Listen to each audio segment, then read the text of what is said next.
Welcome to one and only my channel, the underrated dog. Yours truly, the number one grinder. Welcome to this. Welcome. We're gonna chop it up with the one and only, the great box coach himself, former boxer Edwin, the man Santana. See him is in the flesh here. Later Yes, on, sir. we gonna have Clarence McClain gonna come in a few minutes, and a few brothers that are sending links out. They gonna be joining in.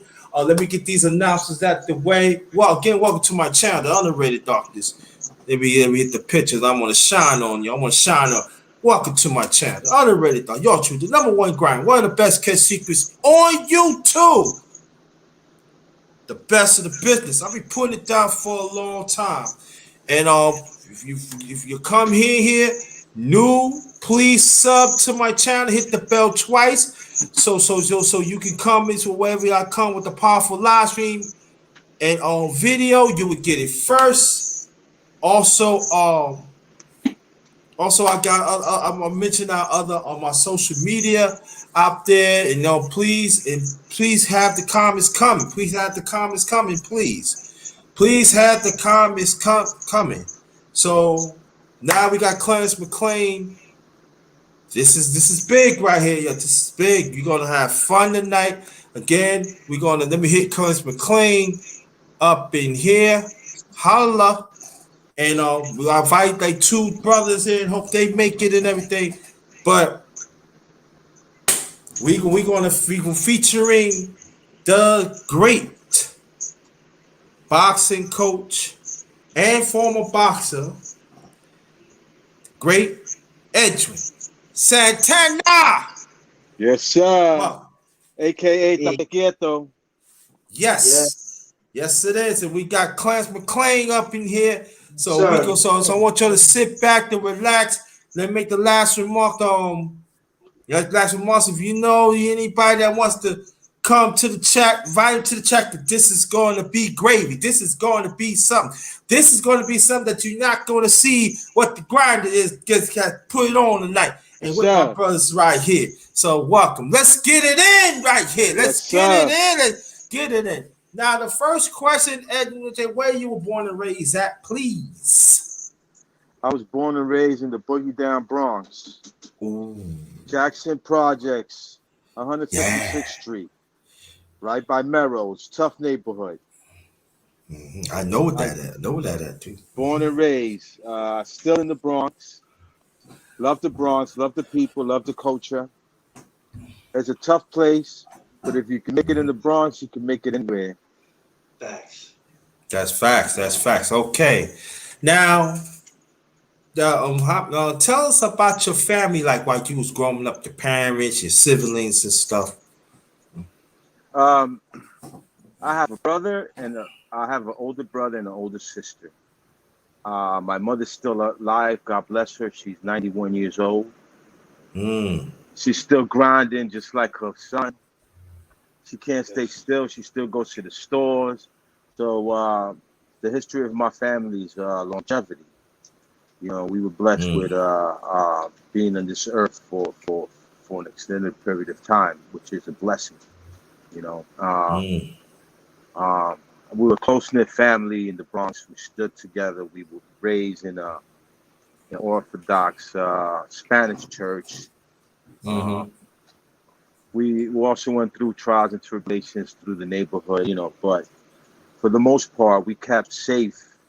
We kept away from that crazy environment, you know. We all made it. We all still here working. My sister's doing good. My brother's doing good. I'm doing great. And family's everything. And a lot of people don't have that. And that's why the society right now is so messed up. But my family, we stay together. I lived in all 5 boroughs. The only place I haven't lived was Staten Island. I lived in Queens, Brooklyn, you name it. And the name of the game is to have patience and be humble and help everybody that you can, even when you can't. And it'll always come back to you. I'm a living example of that. I try to help everybody. In fact, my wife has a saying, "You're too nice." And I tell her, that's the way I am. That's the way I'm going to die. I can't change myself. And I think I have a gift in helping people. And that's my passion. It's to help people. So my upbringing was normal, just like I guess you guys. You've seen murders, you've seen robberies. You've been a part of all that stuff. And I kept myself safe through all these years by being smart and not being reckless. Yeah. So basically, that's my upbringing.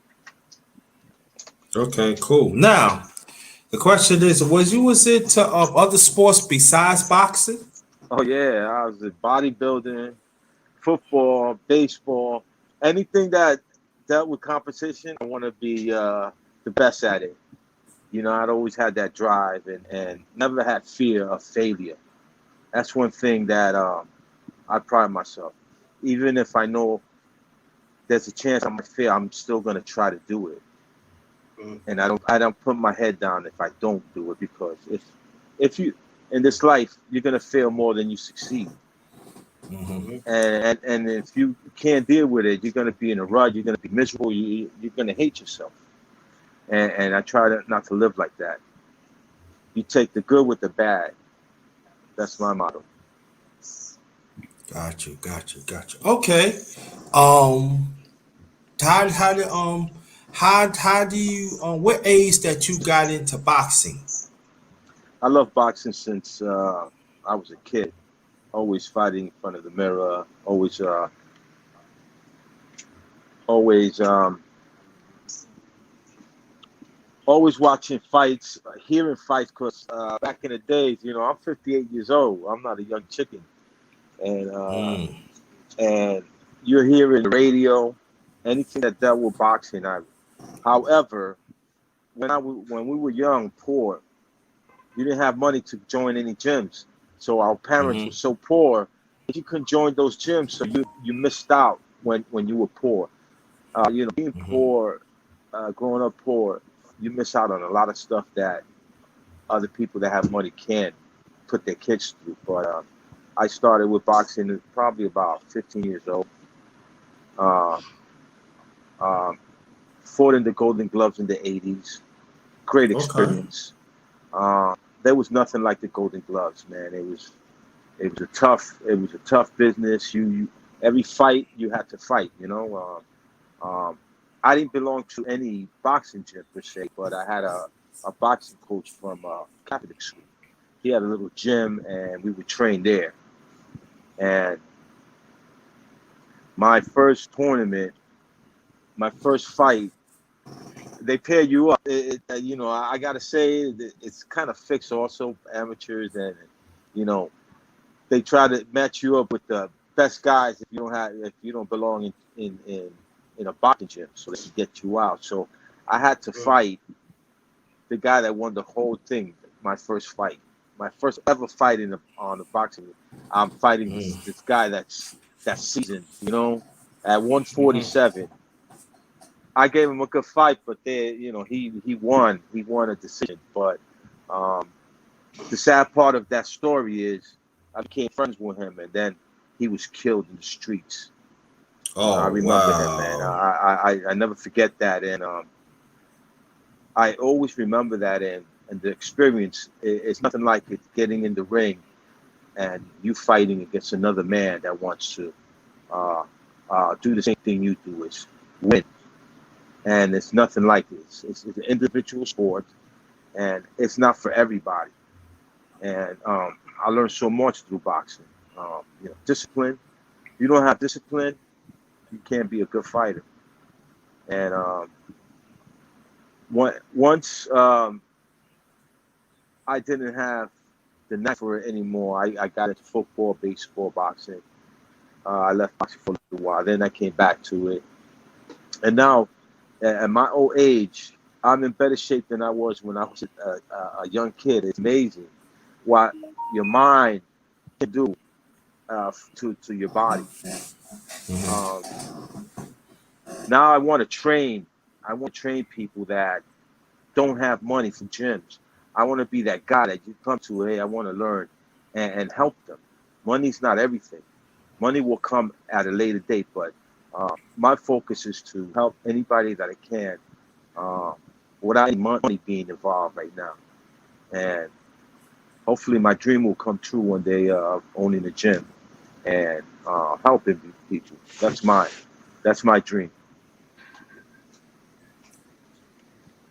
That's what's up. Okay. That's what's up. Okay.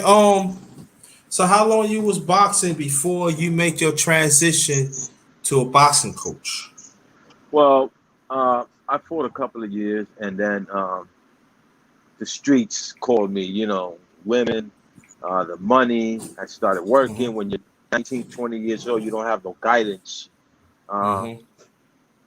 you start making money at a job, and then you stop training, and then I got out of it for a while because my life went on a tailspin. You know, I got involved with my ex lady, which wasn't a good fit, and I went downhill from there for a while.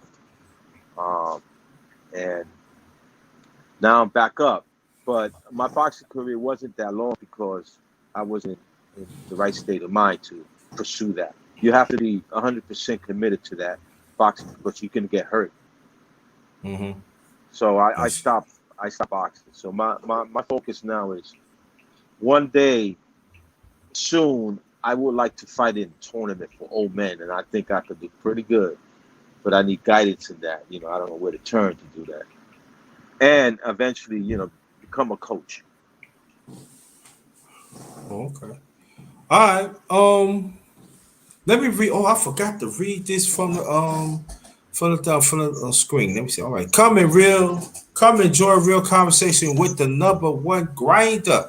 Us as the righteous ones.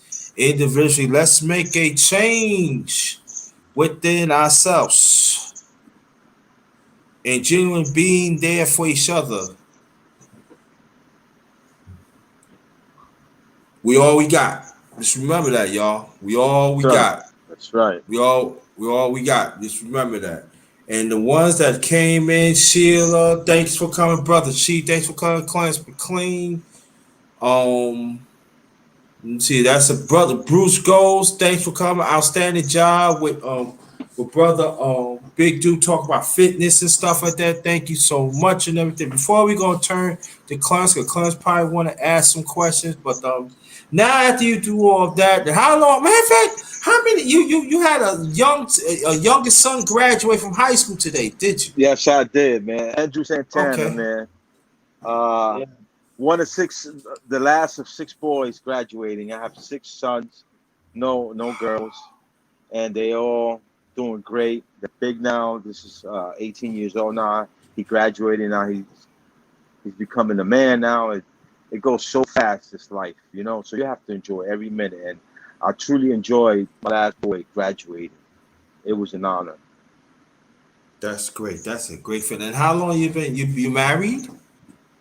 I'm presently married to a wonderful my queen, Leonore. Oh She is wow.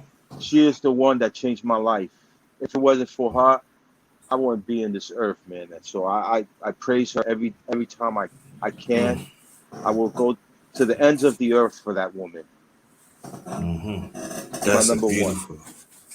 That's a beautiful thing. That's it. You know I'm going to do something for you, brother Santana. The Cause that's my grinder. the grind. That's I'm the gonna do something for grinder. you. I love What you, I ain't brother. gonna that what I'm gonna do. I never done this before, Clarence, but I'm gonna do a double one. Double dedication. I'm gonna dedicate it to your wife. What's your wife's name again?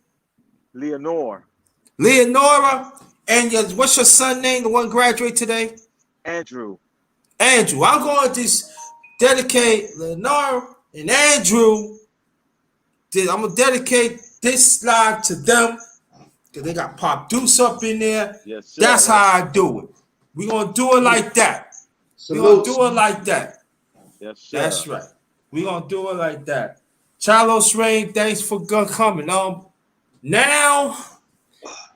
the thing that I was born and raised in New York. I'm Virginia now, so you know what I'm saying.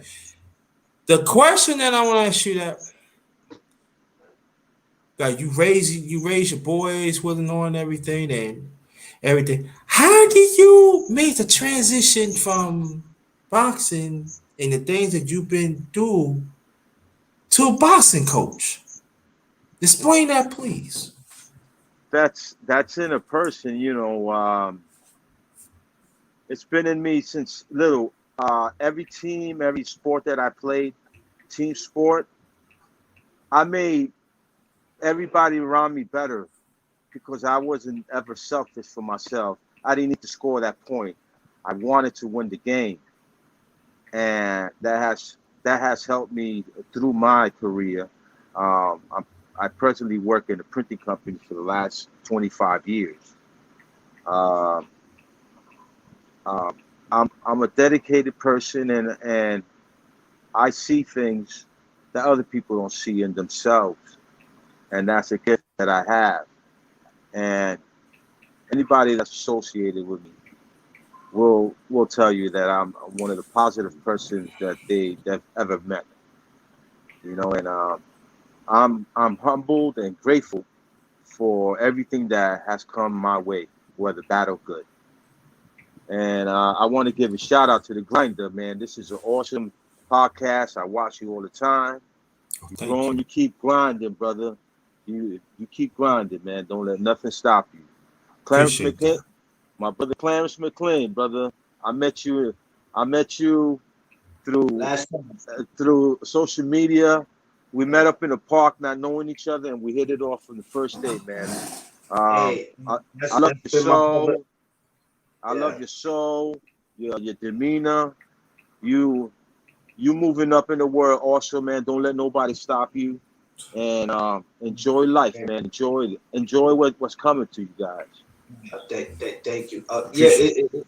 it's funny you mentioned that because I was sitting there telling my wife one day. I said it's funny because you never know where life take you. I said when I met Edwin, I just met him on social media. The next thing you know, we ended up in the park, and it's like from there we just took off from there. It's funny, man, because you don't know what's going to happen in life, and when you meet somebody on social media, you may not connect immediately. It takes a while, but the connection with us was so crazy because it was like, hey, we just connected just like that. Just like when I met the underrated one, I met him through social media. I didn't know him already, and the love was crazy. So it shows you that men can get together. We don't have to be from the same neighborhood. We don't have to be from the same state. We don't have That's to be the right. same. We don't have to be the same skin color.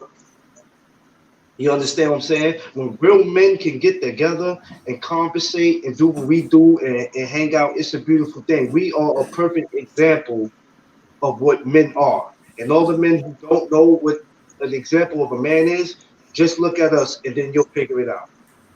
Yes, sir. And the beautiful thing about it, we all from New York. I live in Virginia now, but I am New York. I'm New York bred, so don't get that twisted. Yeah, you sound like a New Yorker. Yeah, Yeah, you know so what like though? It's hard for them to understand and get along with us because New Yorkers, we have this, I'm not gonna lie, we walk around with this cocky attitude like we're the shit. We can't be beat. You know what I mean? That's just, but I tell people we don't do it on purpose. That's just how New York people are. I don't care if you're from Brooklyn, Bronx, Queens, but that's just how we are. We don't do it on purpose. It's just a natural thing. So when people go, why are y'all so cocky and why are y'all like this and like, look, we don't try to be like that on purpose. Yes, It's in sir. our blood. It's in our blood. And it was here before any of us that's on here right now that's talking, it was going on before any of us was born, and that's how it is. I mean, to be from New York, you have to be tough because if you can make it in New York, like my brother said, you can make it in New York, you can make it anywhere. If you can't make it here, moving down south or moving to the West Coast is not going to help your problem. You have to make it here in order to make it anywhere else. that's right. That's right. Now, brother, brother. Now, when you first met Clarence, did you both touch on it a little bit? Matter of fact, let me ask Clarence first. Then I'm gonna put it to you, Coach, too. Clarence, when you first met him, y'all hit it off and everything. How he became your coach? We were speaking on social media. I had the whole McLean's promotion and all. And at the time, I was looking for a gym, but they really at the time there weren't no gyms open. They were still on some. We're not opening no gyms yet. And he started talking to me about how he trains and how he be in the park, and he from the Bronx, and I be up on this side of the Bronx, and I'm like, well, that's crazy because I used to live up that way, and he just basically welcomed me to come to the park and train if I wanted to. And I remember when we first met up, if I'm not mistaken, correct me if I'm wrong, Edwin. I believe it wasn't a Saturday. I believe it was a Sunday, and it was about 8 o'clock in the morning. He told me to be in the park, and I'm not gonna lie. Yeah. At first, I'm like, this dude crazy. I'm like, 8 o'clock in the morning on a Sunday. I'm like, this is not going to work very well. But but he didn't know I was coming out from Harlem, so I wanted to train that bad. Where I'm coming from 135th Street to Pelham to train, and I'm like, I'm from the Bronx, so it's nothing to come out there. And the first day I came and I got to the park, and I looked at him, and I was like, okay, all right, let me see how this is gonna go. But let me tell you something underrated. What tripped me out with him is when he told me how old he was. I was like, you got to be kidding me. Because I'm looking at him like there's trainers your age, like no disrespect, they're washed up. Let's just be real. Yeah. They're done. They're knocked off the map. They're probably like, you know what I mean. So when he told me his age, that he was 50-something years old, and then when I seen how he moved, I was like, this is incredible, and he's blessed to be able to be this age and do what he do. But I'm not gonna lie, man. I'm gonna tell you right now. I'm gonna give everybody a heads up. For anybody who feel like they can keep up with his training, I'm letting you know right now. Don't do it to yourself. And Yo, if you're not prepared and you think that you're gonna outdo him because you're younger than him, there's days where I used to We wait. got a problem. There's days I used to wait. Look, there's days I used to wait for Edwin to leave the gym for me to just go back to not doing shit. because listen, he's a great trainer, but the workout that he's gonna put you through, let me tell you something, man. It's a workout that's unbelievable. He had me go home one time, underrated. I couldn't feel my thighs, my everything was swollen. I got home and my wife said, "What's wrong with you?" I said, "Just run the hot water. Run the hot water. Let me get in the shower." Edwin done tortured my ass today. I can't do it. now, okay, now the question that I want to put it out to you, coach. He is the coach now, so that gotta put some emphasis on. Coach. While you was training brother Clarence here, let us know the importance of training and his progress, please. Clarence came to me and we met up. He was out of shape, totally out of shape. Yeah. He had bad habits, bad boxing habits, because he trained. I don't know where he was training, but through the course of our training and his commitment, he went from 30% to 70%. I saw potential in him when he concentrates, when he puts his all, when he gets pissed off. So I as you train a fighter, you get to know what pisses them off, what gets them down, and you use those methods to get them to do more work. And sometimes you got to push back. You got to know the person. So as I know him, he totally got stronger. He does mad push-ups now. Like I see him all the time. His boxing skills was better. He still needs more commitment, and I understand because the gym is so expensive and the time that we don't have to train now. But the progress he made was tremendous. You know, because he kept at it for a while, then he stopped. And if he were to keep going, he could be fighting in an amateur tournament. And what I like about his speed, he's quick. He has reflexes to get hit. He's really quick on that. I like that. And he's got a strong right hand, but the only thing that I always tell him is your concentration level gets you, you drift sometimes. Yeah. But then I know how to push his buttons, man. But when I push his buttons, I go, whoa, I don't want to fight you. I don't want to fight you when you're mad. Hey, Right, let me tell you Clem? something. Hey, let me tell you what he did one day, underrated. And All right. this got me super pissed. And I was already mad because I think me and Tiff had got into it about something. I don't remember me and her got into it. So I came in the gym. I try not to bring what I go through at home in the gym. I just try to do what I do. So one day I was doing good, then I got distracted. And he said, I was throwing the punch. He had the mitts. He said, I don't feel it. I don't feel it. I said, man, what the fuck is going on here, man? Like, I'm not up for this today. He said, though, he said something that just changed the whole thing. He said, I don't feel it. You hitting like a girl. Why did he say that? Oh, man, Yeah, I was hitting like a yeah. girl. I copped back and I said, oh, he said, No. yeah, that's look, when he sat there and said, yeah, that's what I'm talking about. I said, this guy is crazy. I said, okay. I said, okay. But I saw glimpses of a beast in the ring yeah, when he was motivated. Yeah. I saw it, and he don't even know it. But if he puts that effort, because it's all about effort. If you put that effort, he'll get to the next level quicker. But it's hard to stay grinding. It's not easy when you have to no, do it all the time. It's no. not easy. And you know what? Now I understand what fighters go through mentally because you sometimes you are already defeated before you even get in the gym because you Yes. have so much that you're not to make excuses. You have so much that you're going through, right? And like I said, what you go through is, the gym, going into that gym is like you're going to work, right? What you go through at work, Yeah. you can't bring it home. What you go through at home, you can't bring in the gym. You just can't do it. You know what I'm saying? So it's like sometimes when you get in there, I'm defeated already because I have so much on my mind. But instead of me leaving it at the door once I walk in the gym, I get in there and I get good. And when I get in there with Edwin, some of the stuff that I shouldn't be thinking about, when it comes into my head, it's like, damn, I forgot what he told me to do. And he just told me to do it 4 or 5 times. Nobody likes to keep repeating themselves. After a while, it's like, are you here today? Do you want to train?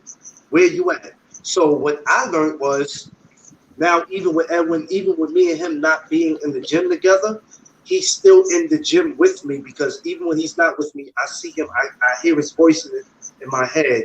I see him in front of me when I'm in the ring shadow boxing. Even though that's not the same as him being there, I'm learning to do all that. But Good. I understand now, fighters, you are defeated sometimes when you step in that gym if your mind is not focused on what it should be. But people don't. I mean, if you've never been in a boxing gym and you've never laced a pair of gloves off, I don't expect people to understand it. It's just it's a whole different world in the boxing game, man.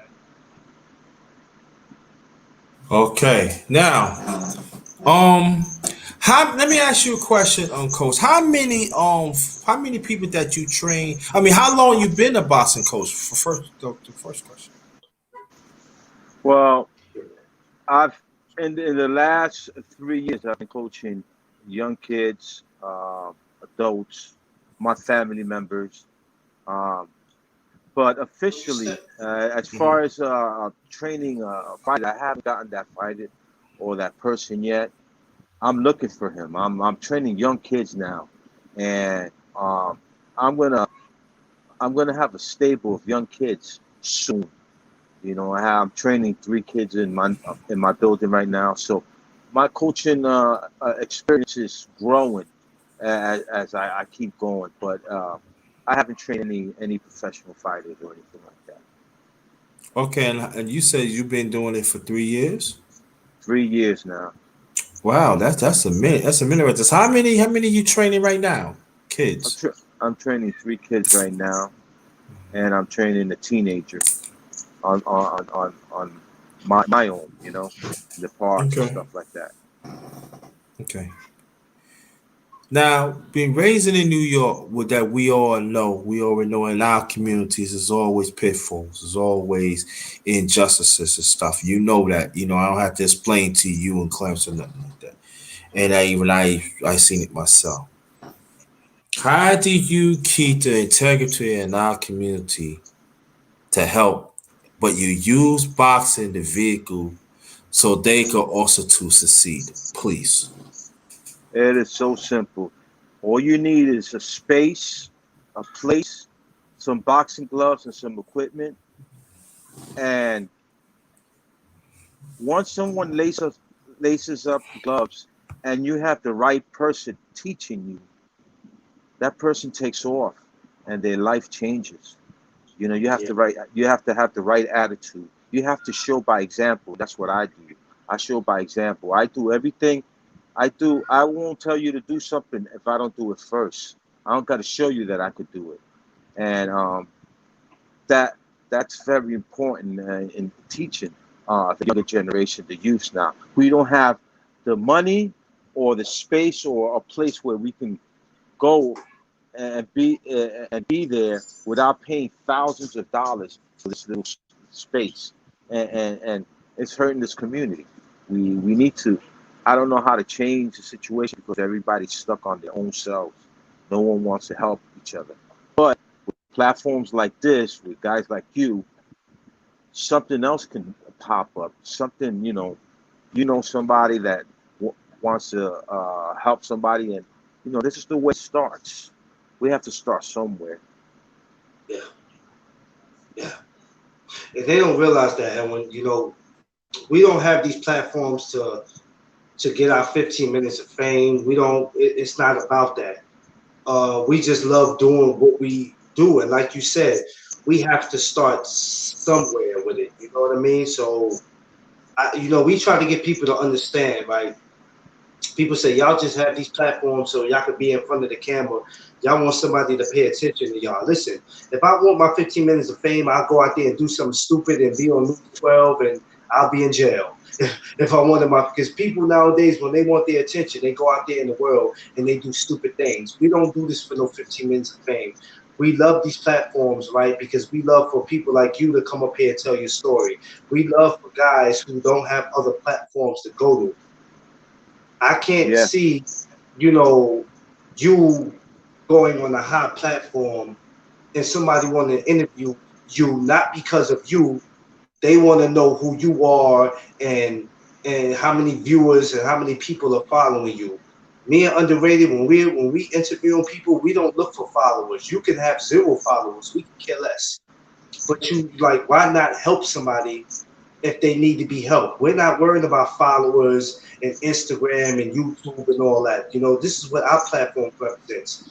When you can't go to those other platforms to tell a story, you're able to come over here. And sometimes telling a story might make you feel better about yourself because you might have something that you might want to get off your chest. And people don't realize that. You'll feel better, but you'll remember the gentleman who gave you a shot and said, you know what, that man let me come on his platform to express myself. I don't care if the whole world doesn't know him. He looked out for me. So it's like, how could you not love somebody who would do that for you, rather if you know them, like, absolutely, you know, absolutely. you know? But the grinder is not going to have anyone on his podcast that's not a positive person, and I believe that he sees that in you, and he sees that in me. And Yeah. I'm blessed to be here, sharing this moment with you guys. Hey, Edwin, let me tell you what Underrated said when he saw you, right? He said, man, he said, man, that guy can fight, man. That's a good trainer. He said, how old is he? I said, man, I think I told him, I said, he's 57. He said, what? Yeah. I'm actually 58. Yeah. No, but Yeah. this is when you started training me, you were 57. Yeah. You didn't turn 58 just yet. So when you started training me, you were still 57. So when I told him Yeah, how yeah. old he was like, what?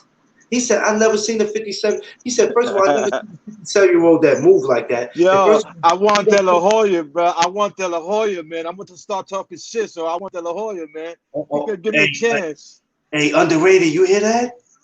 Hey. I want De La Hoya, man. Start spreading the message, man. I could take him down. Oh my Yeah, God. we can talk more. Then let's go. Hey, dude, I hear a challenge. Oscar De La Hoya versus Edwin Santana. Is it going down? I don't know, man. I think he's gonna be scared. Hey, he's too busy trying to get a rematch with Floyd, but all that is about money. He can't beat no Floyd. He can't beat him. He's just doing all that now for money. That's all that is. Everybody knows when you fight Floyd Mayweather, you get your biggest payday. If I could All fight, all I know with the grinder and Clarence, whoever gets in there with me, they're gonna have a problem. let me tell you something. Whoever gets in there with you, I told you this in your face. Whoever gets in there with you, I feel sorry for them. When I watch you punch the bag, I'll be like, I feel, even though the bag don't punch back, I'm like, whoever gets in there with him, I feel real sorry for them. And I don't know if I want to be at the fight to witness the beat because it's going to be a bad beat. But since we on the subject of fighting, um, we have the Ringmasters that's coming back up. Um, July 10th, July 17th, they're going to be in John's Gym, and then there's going to be one at Gleason's Gym. Coach, are you thinking about eventually making a comeback sometime this year, if it's possible? You goddamn right. I'll train every day for this day. I'm ready right now. Oh my! I train Hey, every day, thinking that tomorrow's going to be that day that I'm going to fight, and I want to do this before I hit 60. I tell you what, because you got 2 more years till you hit 60, right? Which is 2023. Yeah, So but I'm feeling like I'm 25. So when somebody in there is 58, they're gonna see me. They're gonna say, "Yo, he's a ringer." They're gonna say I'm a ringer. hey, listen, everybody spread the word. Everybody who's watching, Yeah. especially if you're in New York. I already shared it in my group. So everybody that's in New York, even if you're in New Jersey, it's been said, my coach is looking for smoke. So I don't care if you're 30, I don't care if you're 35, I don't care if you're 50. He is looking for all the smoke. So before this year is up, somebody should be reaching out to him, letting him know they want the smoke too. If not, then don't mention his name. Don't never say his name. Don't even look his way. Don't make no sense. Listen. We hearing this from the number one grinder. My channel Rate Darkness. Yo, the coach want that smoke. Now I'm gonna put my own saying on it. You want that good black smoke, you want that bad black smoke. That coach want that bad smoke. Are you willing to meet him with that smoke? Hey, you know what? It's up to you now. It's up to y'all now. The I'm, coach want that black. He want that bad smoke, yo. well, you know what? Coach may not be the only one that want that smoke. Because for the last month or two, I've been thinking about throwing my name in the raffle, and I'm like, you know what? I got talent, like Coach said. I just have to push myself harder. I have to stay focused, and I can't defeat myself before I walk into the gym. I can't do that. But I'm thinking about throwing my name in the raffle too and entering this Masters. So I'm gonna get back in the gym as of next week, and I'm gonna start working for it. And like Coach said, he wants to do it before he's 60. I would like to get it done before I'm 40. So I don't plan on doing the boxing thing forever because really, being a matchmaker is really what I'm pushing to do. And even though I'm not super old, I just rather get it done while your body is still fresh because once your body lets you know that you can no longer do it, that's when you have to stop. So the man has not told Coach it's time for him to stop. He hasn't told me it's time to stop. So until the man upstairs give us that sign, we're not going to stop. We're just going to go ahead and do what we do. So y'all be on the lookout for my coach. And you have to have fun. You gotta Yeah, have fun. That's the gotta key. have, got it. You gotta have fun. As much as I would go in the gym and I would be serious with you, Edwin. At the same time, we had fun. We laughed. We got the business, but everything wasn't serious. Some people Right, walk in there and be serious all damn day. You can't be right. serious all damn day. If you can't laugh while you're in the gym just for a couple minutes, Mm-hmm. then you're not in the right place. I could sit home all day and be mean and be serious, Once I get in that gym, I should be able to be comfortable. But if you're laughing and joking all day in the gym and you're not getting the work done, you're in the wrong place. The gym is not for you to laugh and clown around all day. You can get a couple laughs in, but then after that, it's time to get straight to work. So Yes, sir. don't be fooled. Don't be fooled by when you see us on Facebook laughing and joking, because some people have seen our videos and they have said, you two look absolutely good together. And I said, yeah, because we laugh and joke around. We good. There's a good chemistry to us. But you better believe when Coach throw those mitts on and I put them gloves on, it's time to go to work. I just Right. know all I know I'm on coach side, you know. That's all I'm on coach side. I ain't get my ass beat. I know. Hell no. So yeah. Coach gonna whoop my nah, coach. Just give me some light training. That's it. And all that fighting with Clinton, I ain't not doing that shit. Hey, underrated. I got a story that happened about a couple months ago. Okay. With Coach. So we're in the gym, right? And we working out. He's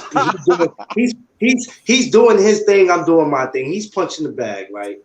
Now I always say either he hits harder than I think he hits, or the damn cylinder is just weak as hell.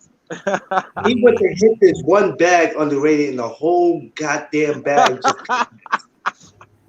Now I'm looking at him like, I said, what the hell is wrong with this old man? This is what I'm saying in my head. This dude hits harder than I think. So when he hits the bag and the bag drop, everybody in the gym just stops and just looks at him like, oh. I believe it, man. That's what I'm saying. I'm on coach side, man. Yo, So whatever you want here, coach. Here you go, man. You my man. Yo, I ain't not arguing with this league. Underrated. So what I decided to do, so people wouldn't think that I was crazy, I told him, he was getting ready to pick the bag back up. I said, no. We're not going to do that because people are not going to believe me. I said, take a picture by the bag. So he takes the illest picture by the bag with his foot on the bag and his hands like this. Oh, that was such the perfect picture. Everybody was hitting me up like, yo, who is that coach? Who is that coach and where I can find him? Ever since then, they was sending him friend requests. Hey, I love that day. I love that day because it was like, but he did scare me though. When he hit that bag, I was like, oh shit. How do you compete with that? How do you compete with a man who just came in here and knocked the punching bag out? Like, you can't. I'm like, you can't. I'm like, you can't win with that. So I'm like, ever since that day, I said, you know what? You got you a different type of trainer, man. But let me tell you something about Edwin that y'all have to understand, because there's a lot of trainers out there.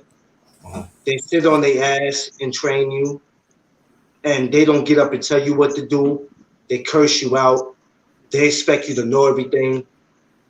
Edwin is not that type of trainer. Now, he will chew you out if he have to, but he's probably been one of the nicest persons I ever see that could be nice to you and chew your ass out at the same time. Like, I've never met somebody who's nice but could chew your ass out. Like, if he tells you to throw a right and you throw a left, he got this thing that he does. This is what he does. Look, underrated. This is what he does, right? If he tells you to throw a right and you throw a left, now he'll just stop and he'll look at you. This is what he'll do. He'll go.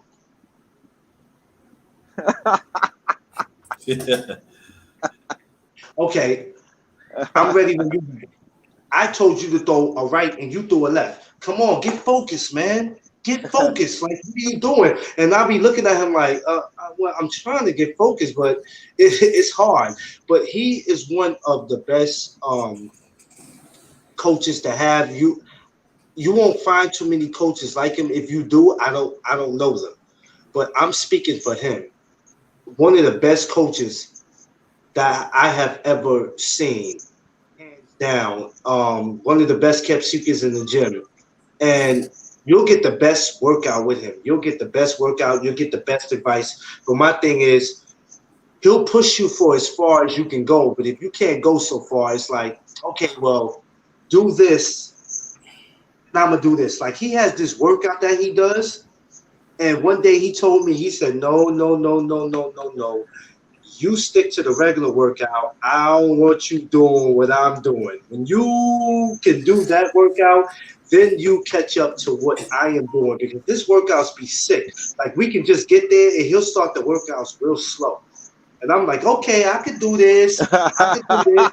And then after a while, he starts doing some goddamn push-ups I ain't never seen. And I'll be like, what the hell is this Nah, man? man, nah. That's what I'm saying, man. Coach, I'm on your side, dog. Listen, nah, you can't. Nah, I can't do it. I drink some juice or water or No, something, man, man. the Like, yo, grinder, man. I got mad Hey, respect to grinder. We ain't got no problems, man. hey, hey, man, I ain't not there with that. Yo, listen, I let you know right now. Listen, man, listen.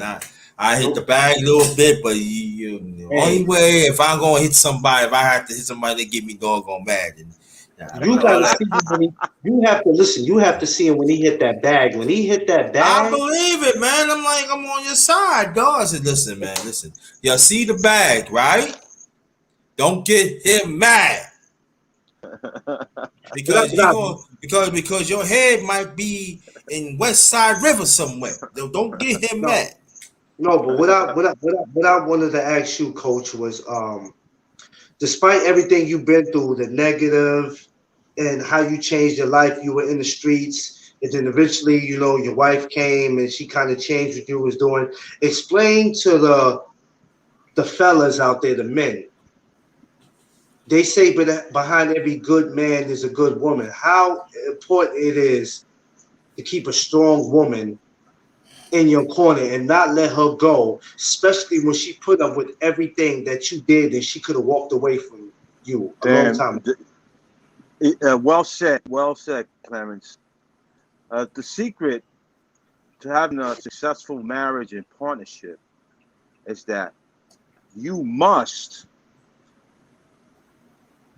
do everything for that woman. You can't procrastinate. Um, there's some things that you're not gonna like, but you have to do them. I respect Mm-hmm. that woman because she saved my life, and um, I will never betray her. I will never betray her.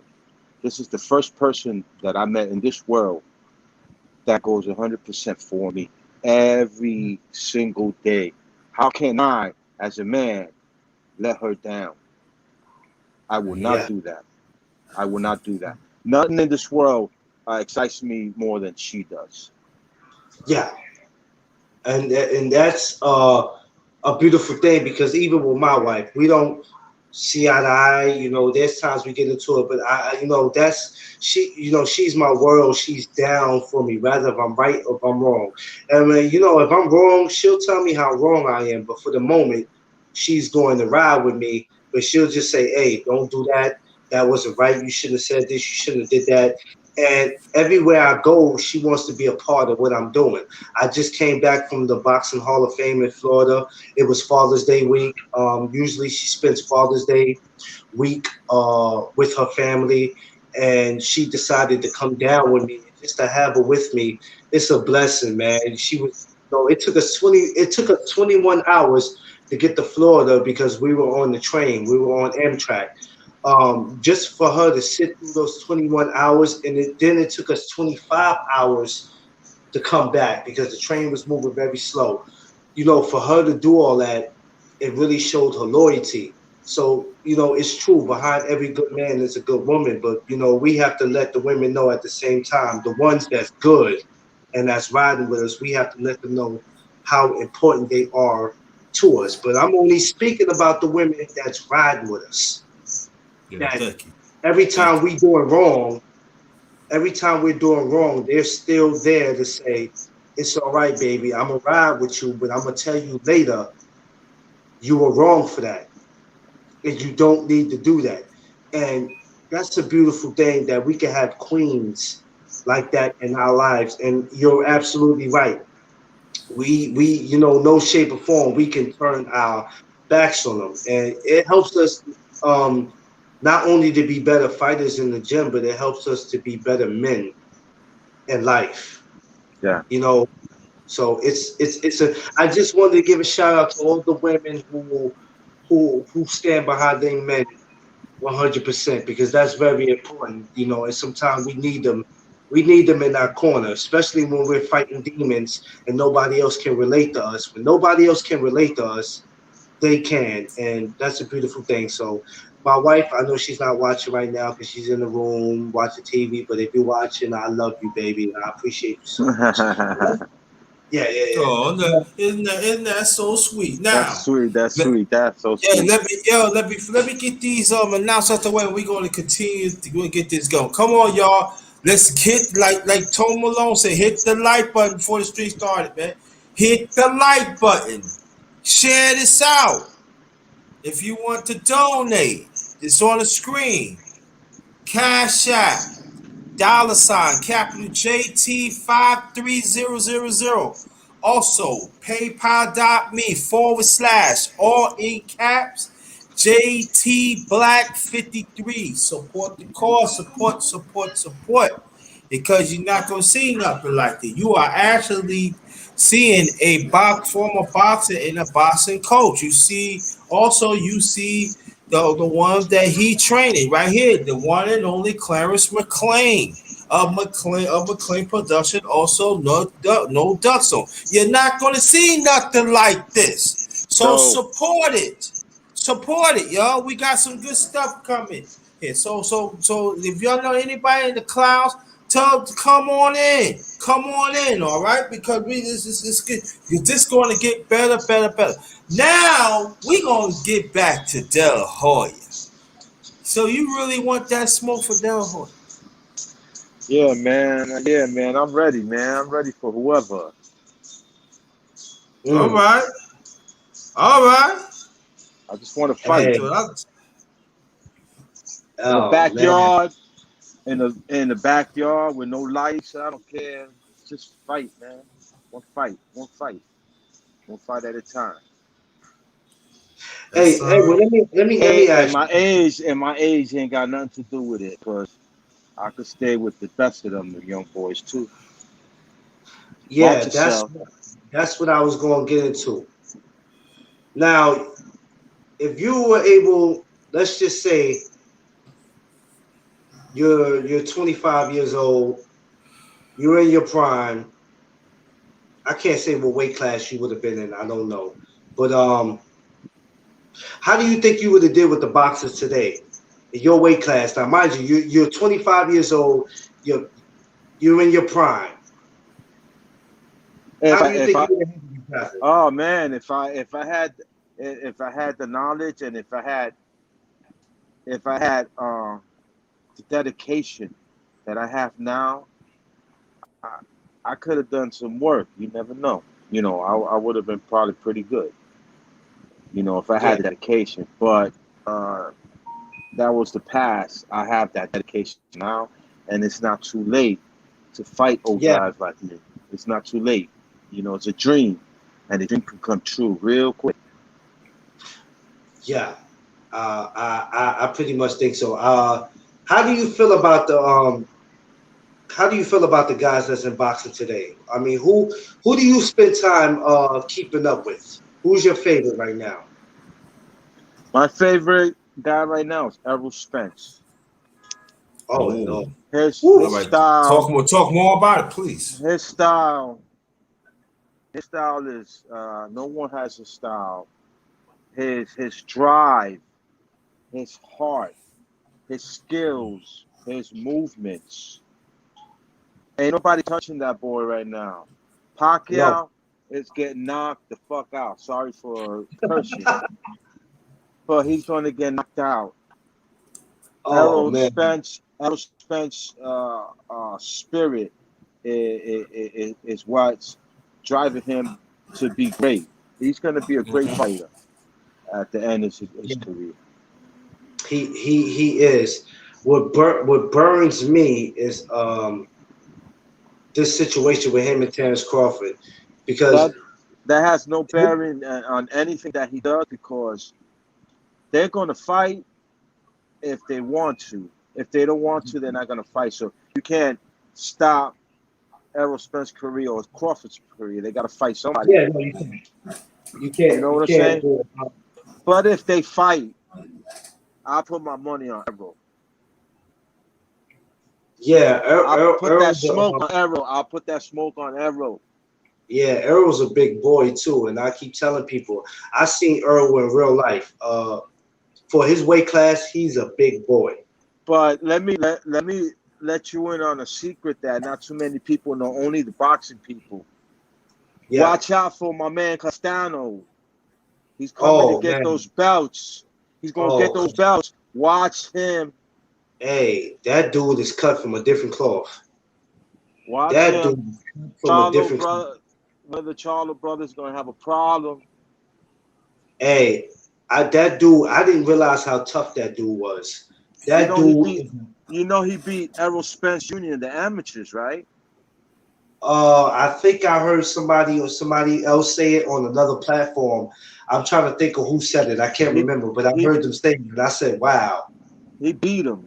He beat him. That was the last time Errol Spence lost. wow, The boy wow." is the boy is incredible.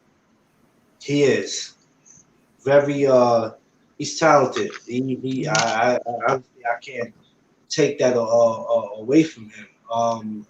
The welterweight division is very talented.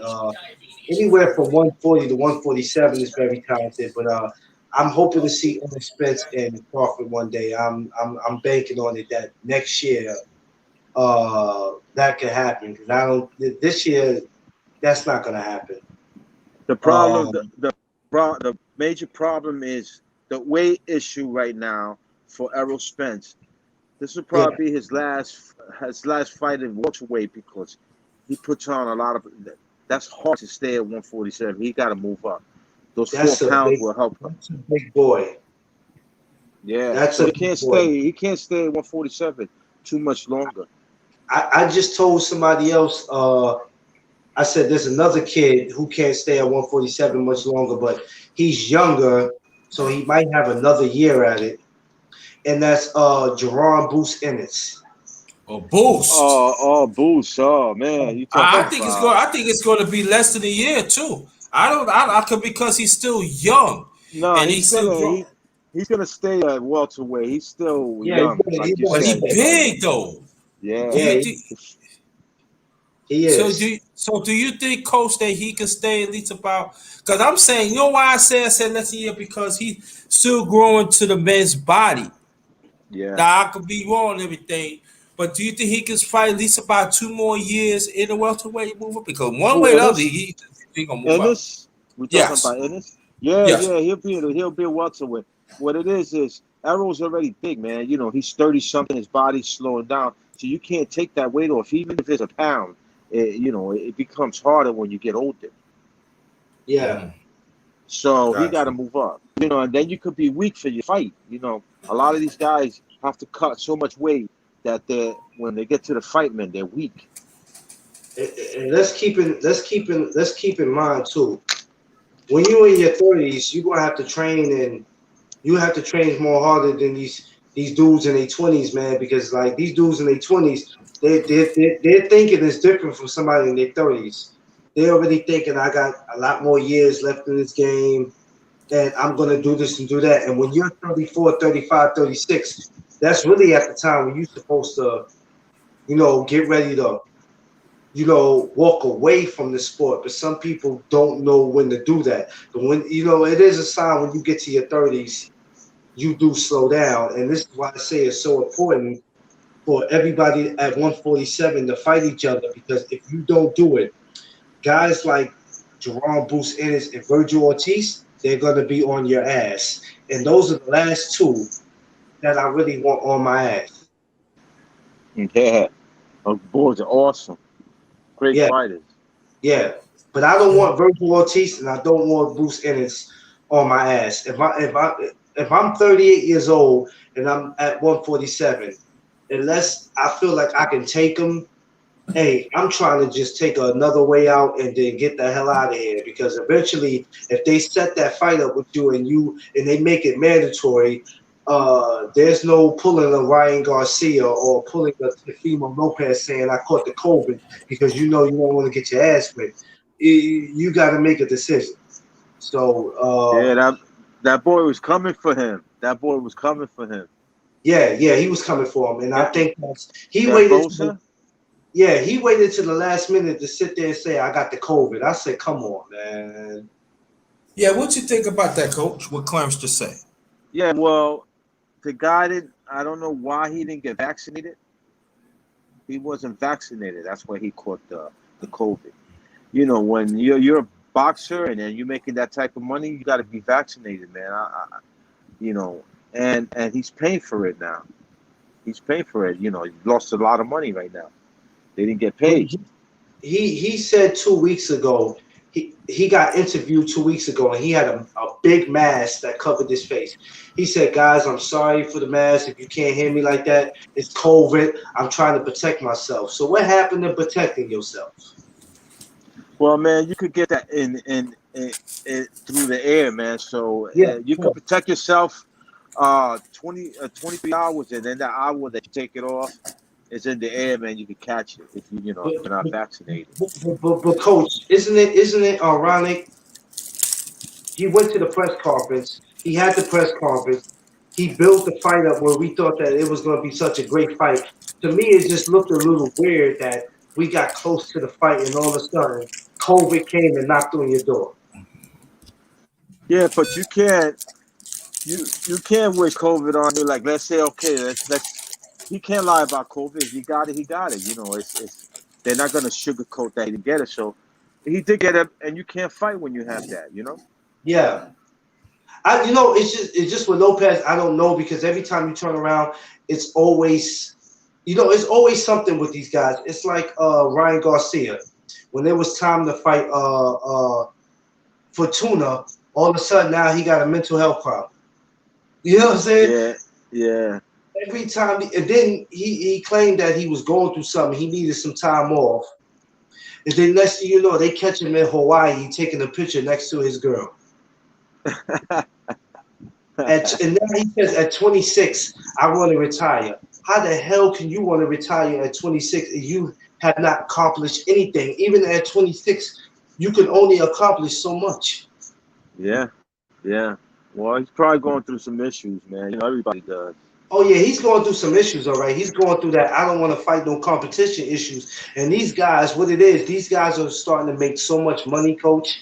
They're starting to make so much money. They're too comfortable. They're Yeah, comfortable. It's not like back yeah, in your era where guys fought each other. They fought. And if you had somebody who didn't want to fight you, you made them fight you. You talked about their mother. You showed up at the press conference. You talked about them bad on ESPN. You did anything to provoke them to get in the ring with you, kind of like Lennox Lewis and Hakeem Rock. yeah, You see how that situation went, where Hakeem kept poking at Lennox, yeah. and eventually in that first fight, that's why Lennox lost. It wasn't so much that he didn't train well or he didn't take Rockman serious. He was already beat. Rockman already had gotten his head. And So that right hand, man, that right hand. Oh my God, he yeah, caught him. he caught him real good where he could have. When he hit him, I applaud Lennox because he still got up after that. But any Yeah, other man. man would have went to sleep. Yeah, man. That was a punch, boy. It was the punch, man. So, Coach, this week, well, not this week, tomorrow, we have the big fight. We got Tank Davis versus Mario Barreras. Who are you running? Well, excuse me, not me. Let me not ask you who you running with. Keys to the fight. I'm going to start with Tank first. What would Tank have to do to be successful tomorrow night against Mario Barreras? Do what he does. Box. Take that jab has to be out there. Can't stay in front of Barrios because Barrios has a good jab. He's fast and he's tall. But once he finds his distance, which is going to be in the middle rounds, it's going to be a tough fight in the beginning because the guy's long and he's quick and he moves. He's not stationary. But once Tank catches him, he's going to put him to sleep. Mm. I say about the fifth or Explain the that sixth more. round. Explain that more, please. Uh, the power that Tank has power like a heavyweight. Tank can fight a heavyweight and knock him out. Tank is a raw power that, there's only special people in boxing that have that power that it doesn't matter how big that guy is, he could knock that dude out with one punch. And he's a beast. He has that black heart when he's in that ring. And he's special. He's a hard trainer. He trains really hard. And I don't think Barrios has the punch to put Tank out. I don't see that happening. So let me ask you a question, Cole. If Barrios lose to Tank, do you think he's still gonna have a successful career? Barrios, yeah, he could fight some other champions, but you know, um, it all depends if Barrios could keep him away. He has to box. He can't slug it out. We saw what happened to Leo Santa Cruz. Leo was hit. Yeah. Leo was Tank was standing there to take that one punch and let him hit him and say, okay, on the next one, I'm just gonna slip to the side because he already hit me. He thinks he's gonna hit me again. He said, boom, and caught him with that uppercut. That was planned. So he has the know-how. He's with Mayweather. They know all the tricks. They know all the tricks, man. And he's above average, and in his boxing skills. You're watching another great fighter. So, keys to victory for Mario Burris. What does he have to do to be victorious tomorrow? He gotta earn Tank's respect early in that fight. You got to hit Tank, hit him often, and move to the sides. Hit him often, straight punches. Don't try to get cute in there. Just 1, 2, 3, 1, 2, 3. Move. He has to be in shape to move 12 rounds because if he gets tired and Tank hits him to the body, it's going to be all over. He has to stay away from him. If he can't stay away from it, the fight's over. So yeah, his stamina has to be impeccable, and he has to move 12 rounds. He can't sit there and trade with him. Yeah. You're looking at Mike Tyson again, man. Yeah, that's exactly what he reminds me of. I just don't want Tank to run into no Buster Douglas. No, he's not reckless like Mike was. I don't think so. As far as drinking and hanging out, I don't think he's that reckless. No, I think that's why Mike praises him because Mike said Tank Davis is one of my favorite fighters, and I think that's probably why Mike likes him because he reminds him of him. Yeah. But I think the key to victory for Barrios is the jab, and he must move, and he gotta hit him with that right hand when he comes in. He may be able to catch him. We don't know how his power is going to affect Davis also because he's moving up two weight classes. That could be a difference. But as far as punching power, Davis got it over this guy. So, Tank wins this. Understand? Well, first of all, before I get to that, people always with this cherry picking. I've been looking at comments of people saying Tank being a cherry picker, but I'm like, well, what do you call Mario Barrios? You call that a cherry pick? You're talking about somebody who's in their prime, just like Tank. Somebody who's undefeated, just like Tank. They both in their prime. Two young kids. It makes perfect sense. But I feel like people are just not going to give Tank his credit, just like they didn't want to give Floyd. And it is what it is. But Tank goes in there, let's just say 6-8 rounds, he happens to destroy Mario Barrios.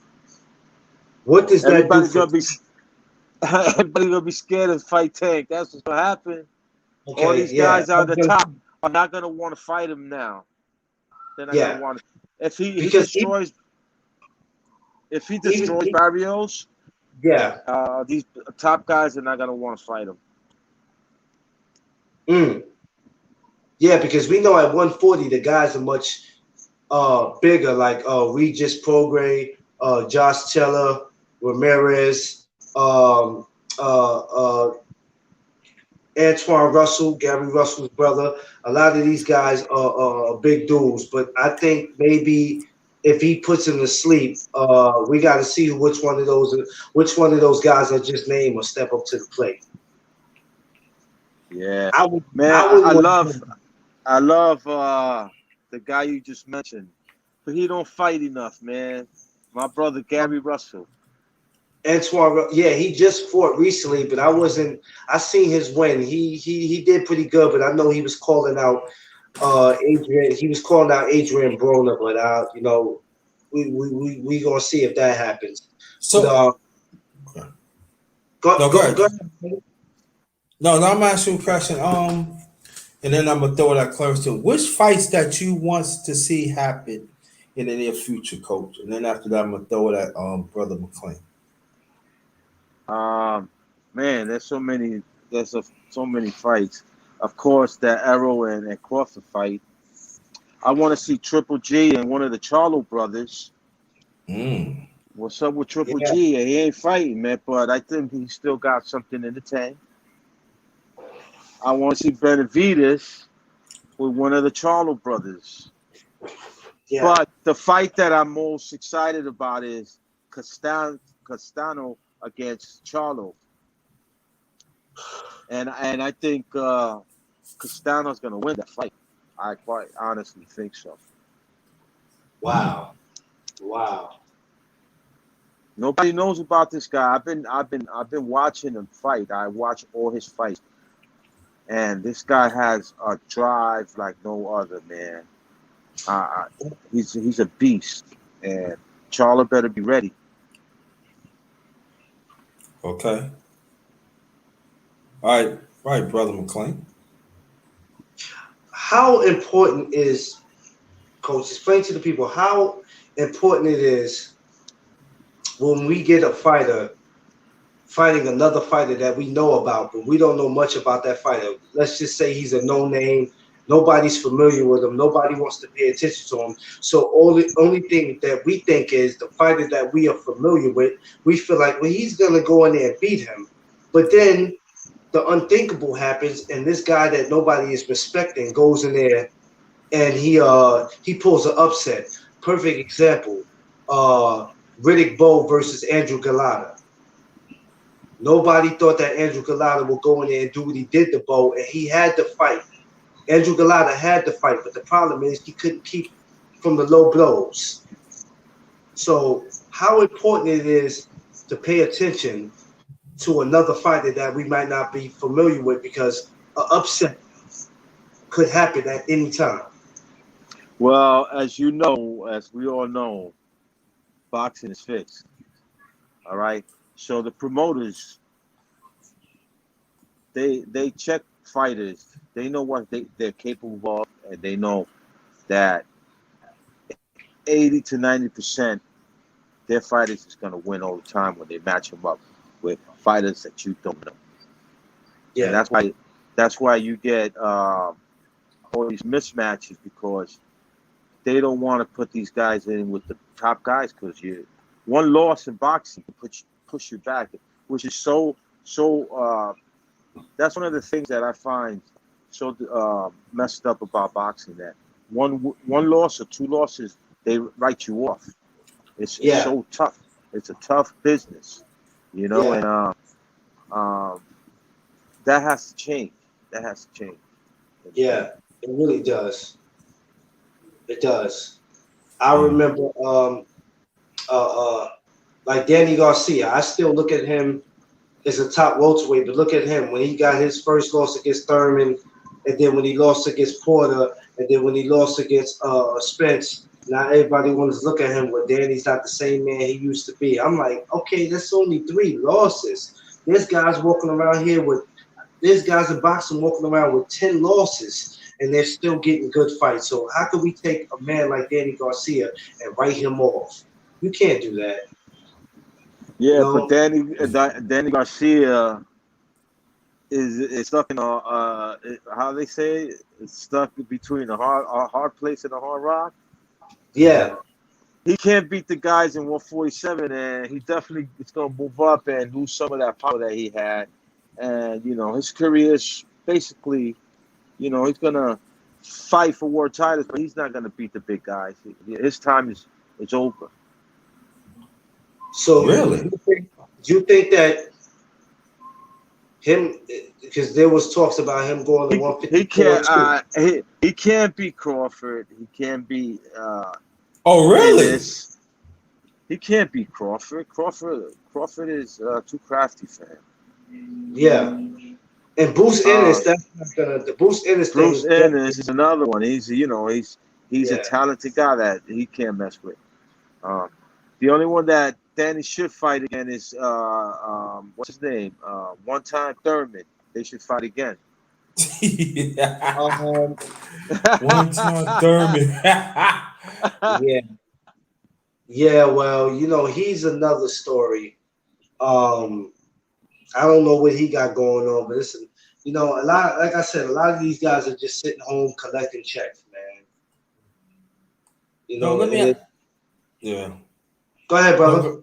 No, let me ask you this question to y'all, Coach. How do you feel about? I call Crawford. I'm being nice. I usually call him TC. The fighter. Let me explain the coach. It's just like this. When I feel a fighter that is ducking, I make up names. So I call Terrence TC. Telefino, I call him Telefucko. Or I call him Tele No Show. Let me see. Canelo, I call it Cangelo. Because he like that. That I do. I make up whoever ducks, I make up names for him.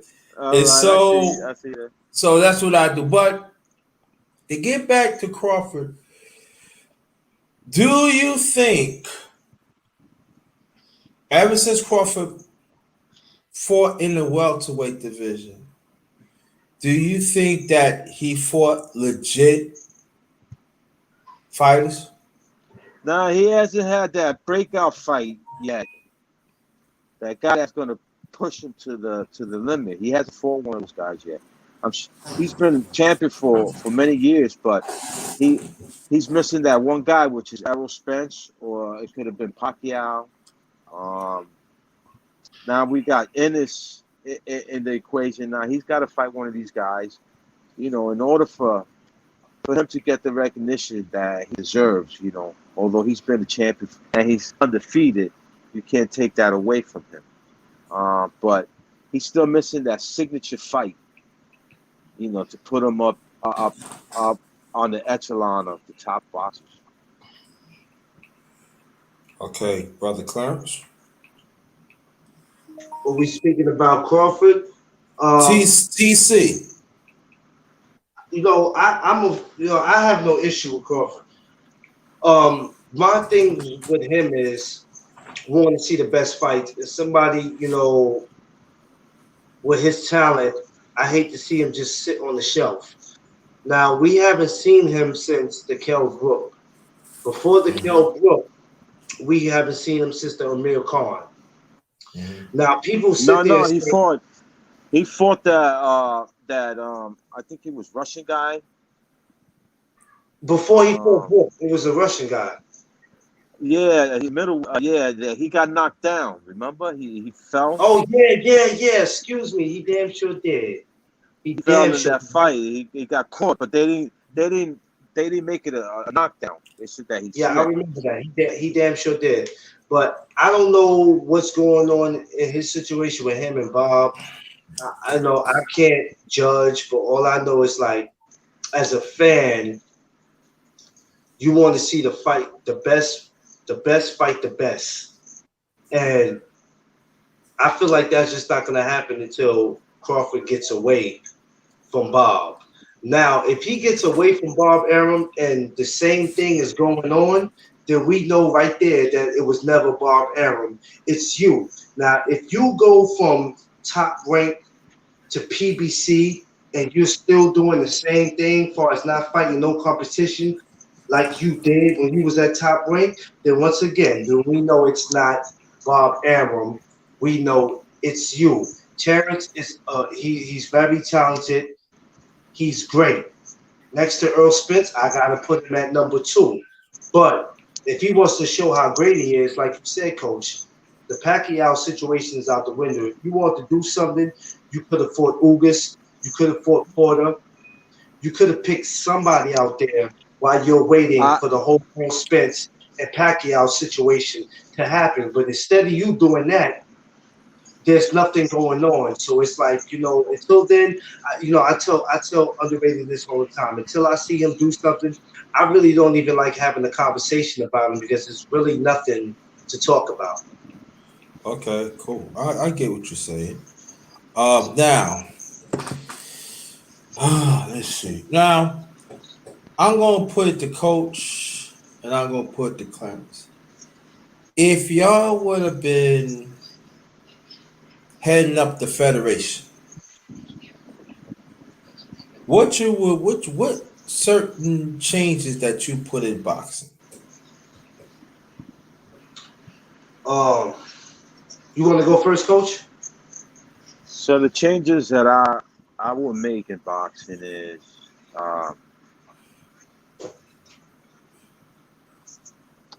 trying to stop the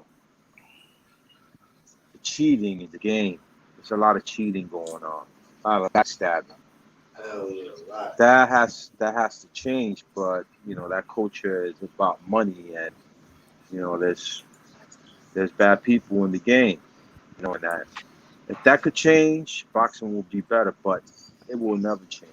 It's about making money, and some people are put in there as sacrificial lambs, in the game. And Right. it's a brutal game. It's a brutal game, but trust is a big thing in the boxing world. You have to trust the people that are around you because even your family members and friends of yours will hate on you to the point where they want nothing but bad for you. So, the culture has to change in that way. Trust is a big thing in my circle. Got you. Okay, brother Clarence. I will find and suspend all these guys who don't want to fight their mandatory. They look for reasons to get out of fights. I caught the COVID. I broke my leg. My baby mother fell and broke her ass. It'd be all type of reasons that they can't fight. I would, why I said I couldn't run boxing? Because they would dislike me. You know why they would dislike me? Because I would make the best fight the best. And that's not going on today. I don't know what's going on with these promoters. I don't know what's going on with the people who actually run the sport. But they wouldn't like me if I ran boxing because when you don't make weight, they do that now. When you don't make weight, you're getting fined. You fail a drug test, you're getting fined. When you don't want to fight your mandatory and you're backing out, you're gonna get fined and you're gonna get suspended. It's gotta be. We have to take more action. They're letting some of these guys because they got a couple of $1 million. They're letting them just do whatever it is that they want to do. Come on now. Now, Coach, check this right. When the hell did y'all ever think that they'll come up with a franchise belt? I thought franchise was fucking basketball. That's another thing you brought up a good point. There's too many belts out there. Back in the 80s, you had the WBC and the WBA for each weight category. You had 2 belts. So if you want to be a champion, you got to come up the ranks and you got to fight everybody before you get up there. Yeah, that's changed. There's so many belts now that it's diluted the championship. All right, now, okay, I got 2 questions from Evil Sosa. What's up, Sunny Boxing Talk? So Vinny, Ebo Sosa. Shout out to Ebo Sosa. Thank you so much, brother. You need to hit me up tomorrow. You know, please, very important. Oh, he has also what are you no, it's the first question. No, it's the first question. Ask coach if he thinks boxing would be better without promoters. That's the first question. Um, I don't necessarily think it would be better because promoters are needed. If you, a promoter is very important in a boxer's life. He's the one that opens avenues, um, and has connections to the underworld. Basically, the promoters are the ones that do all the dirty work for the fighters. So if a fighter has to deal with everything around him without having that promoter that he trusts, his boxing career takes a turn because he can't train. He's got to worry about, the ticket selling and all that stuff. So a promoter is needed for the back end of the boxing, so the boxer can concentrate on boxing. yeah. Okay. All right. And also Ebo Sosa said, also, what are your opinion about Canelo Abiance Abubu? Avoid Abubu. I gotta disagree with that.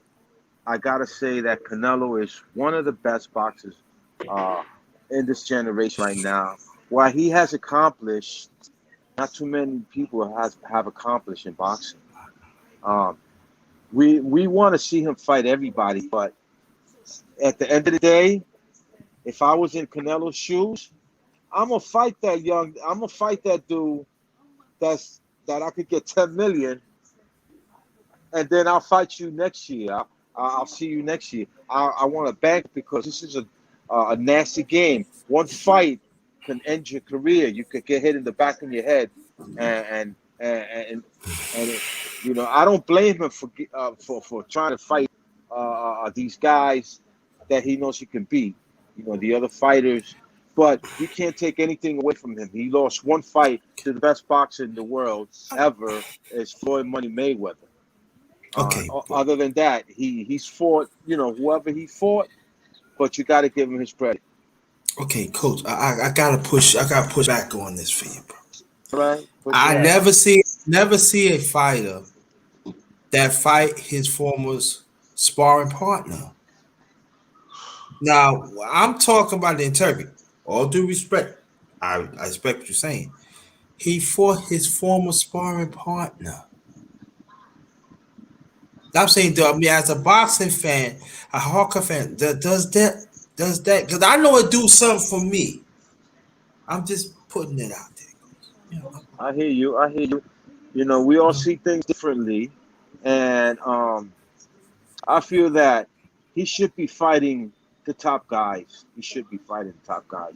Now, I will go on your side if in the next year or so he don't fight one of the top guys in his weight.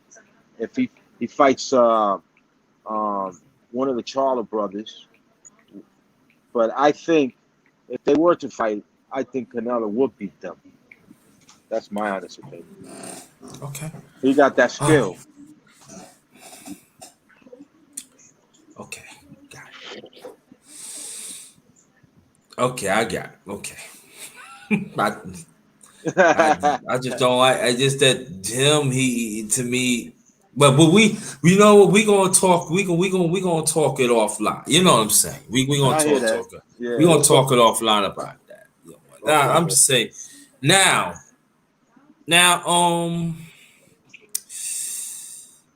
this is a question that I want to ask that Coach and you the right one. I always want to ask you this. What's the difference of the fighters of yesteryear and now? Now I want you to talk it as not as a boxer, but as a coach and a slash trainer, please. Man, um, my favorite era in boxing was the '80s, the '70s, and the '80s, where you had You had an abundance of talent and and great fighters. Um, I'll name four: Duran, Sugar Ray, Hagler, Hearns. You had Benitez. They're all fighting each other. They're all fighting in different weight classes. Um, Mm-hmm. and I don't know if too many people don't remember. Fights were back in the days 15 rounds. 15 rounds of brutality. These Thank guys you. don't know And I nothing want about you that. to, and I ain't mean to cut your coach. Please explain to people why there was a difference of 15 rounds than 12 rounds, and also the rivalry of fighters. Please explain people that. Man, the rivalries. Let me just go to one of my favorites. Tommy Hearns and Sugar Ray Leonard. What rivalry was that? Incredible. This guy was 6'2" with a 78-inch reach. Sugar Ray was one of the fastest guys, and he had the killer mentality. When he got you hurt, he gonna put you away.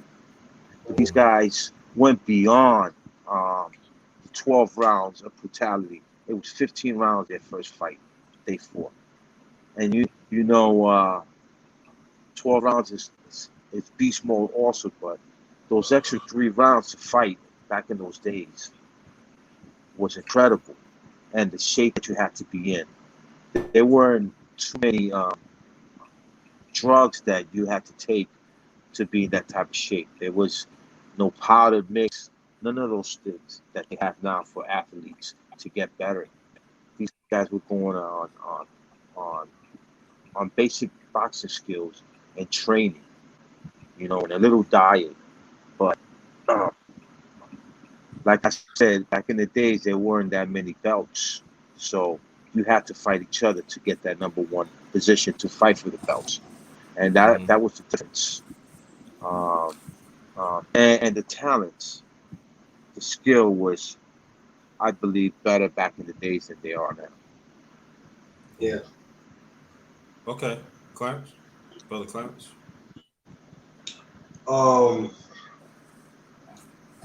it wasn't, for what I remember, it wasn't so much ducking, and the guys were not just fighting for money or fighting for pride. They also were fighting for legacy.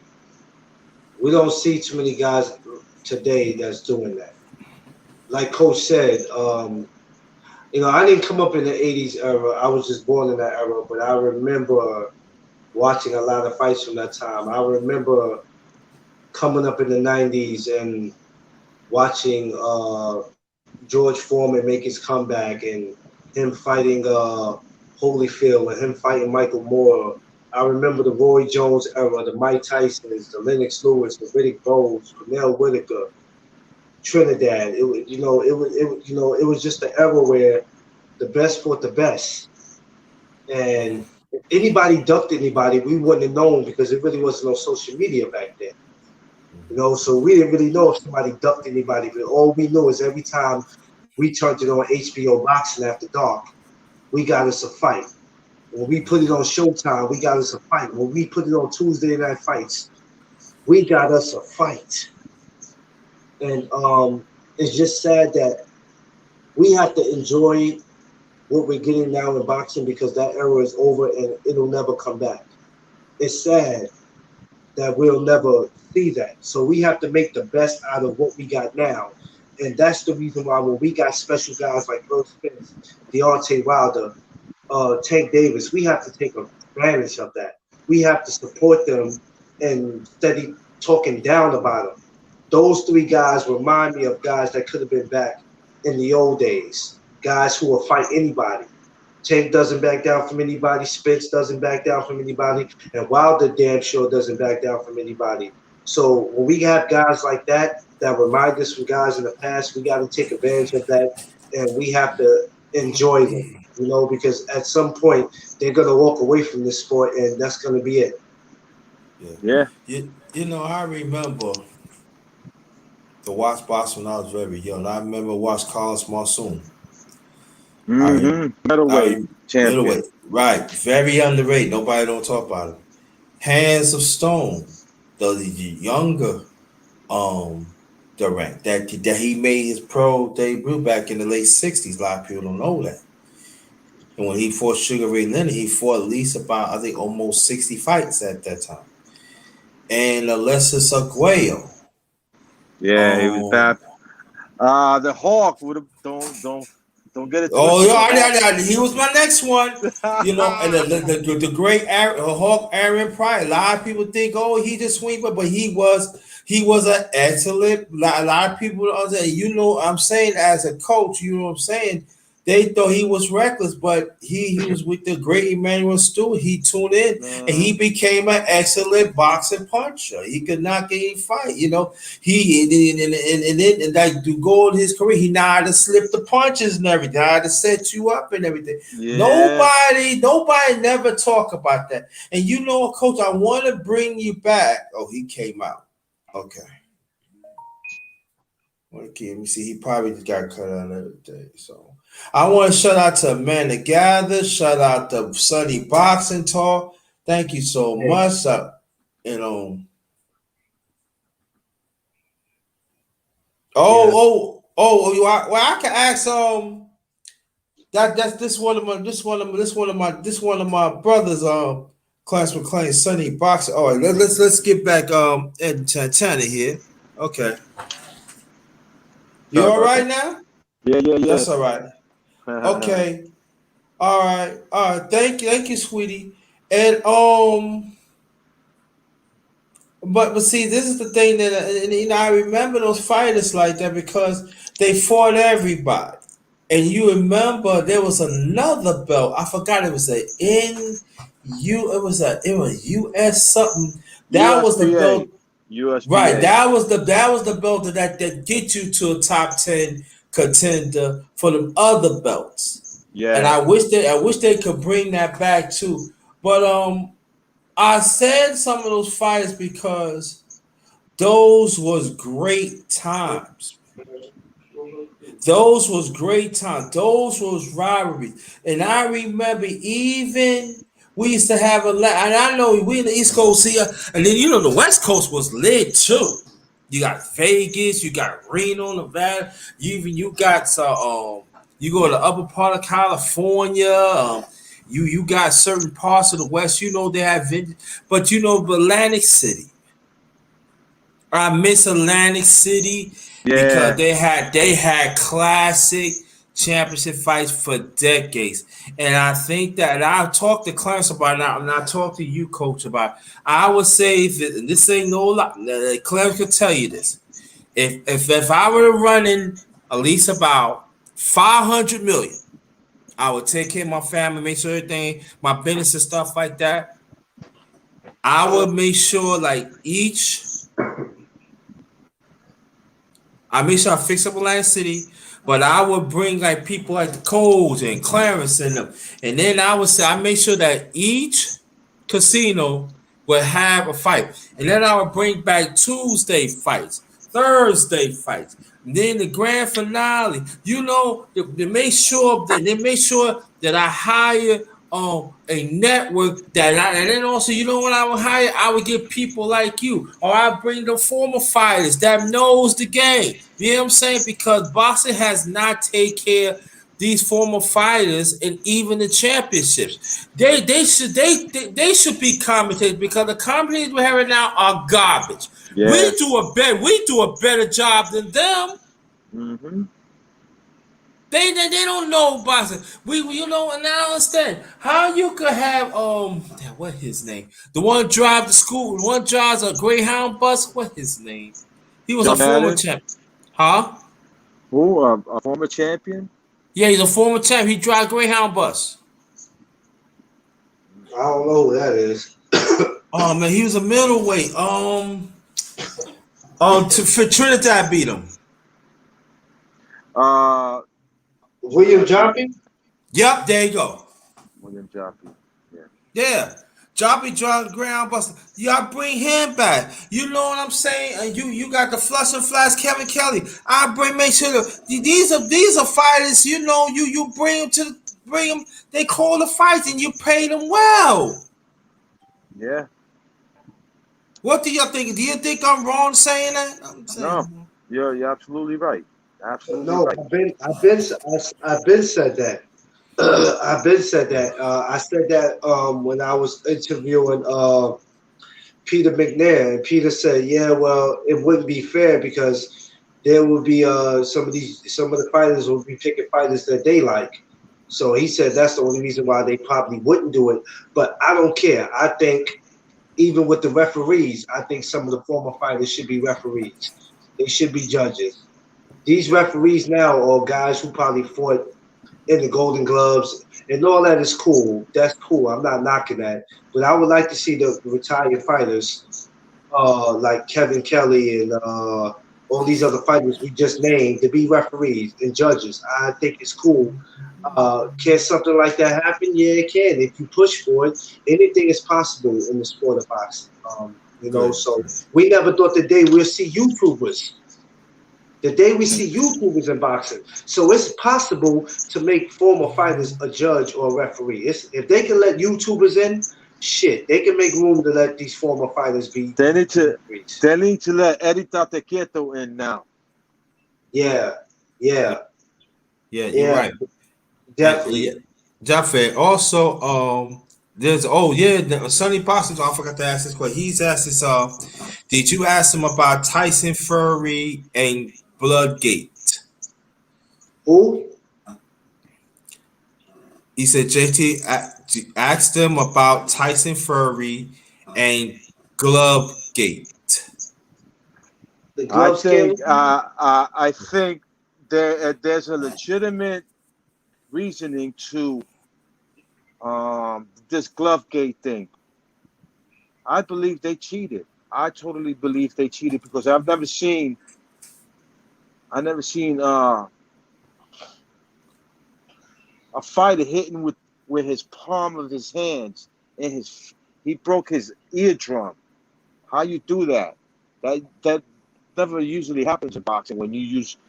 But this guy, I think, cheated. He's been getting away with this for the longest. We will see in the next fight what's going to happen to him because Deontay Wilder is going to knock him the fuck out.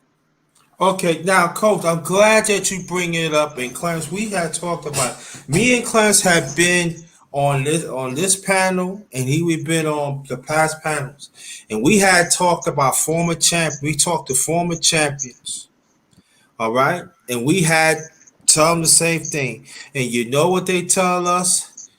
Wilder, stop whining. What it is what it is.